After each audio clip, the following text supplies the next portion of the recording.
Welcome to the Illinois Central Gulf Railroad. I'm modeling the Sparta Subdivision during the Illinois Central Gulf era. One of the things I'm looking at doing is modifying my train layout. This is the original section. Over here we have Sparta, and then a little further down here, so this is Sparta.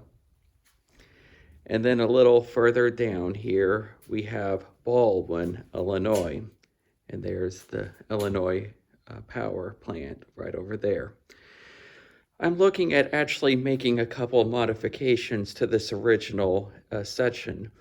When I had originally built this layout, it was 4 by 16. And then on the other side of the backdrop is Percy and a coal mine. One of the things I'm looking at doing is, because I have an expansion, I'm now running much larger trains than what I did originally.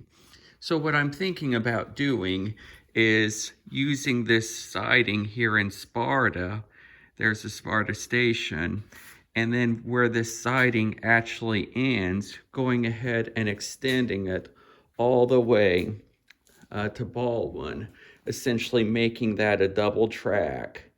And then here in Baldwin, this siding for the green, for FS Green, actually going and putting in yet another spur track right there. The other thing I'm thinking about doing is adding a little more capacity right here by the power plant. And if I were to do that, I would add another switch where it meets with the main line, and then have actually 2 tracks going into the power plant. The reason I'm thinking about doing that is so I could have 2 trains essentially parked there. One would be full, the other would have hoppers that are empty, representing loads in, empties out. And I could essentially have double my capacity right there as far as the cars, and have a train coming in and going out at the same time. So I'm kind of debating about those 2 options for the layout.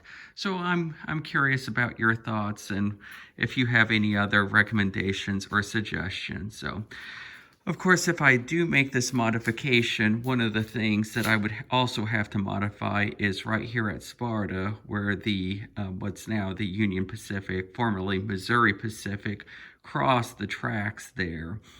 Of course, even in the period that I model, at the very end of it, the Missouri Pacific no longer crossed the Illinois Central Gulf like it's represented here, but rather they put in a turnout going directly, and so that the Missouri Pacific shared trackage with the Illinois Central Gulf for a short period. So I'm thinking about making that modification just so I could have that extended siding and run longer coal trains like I would really like. So interested in your thoughts and opinions. Thanks so much.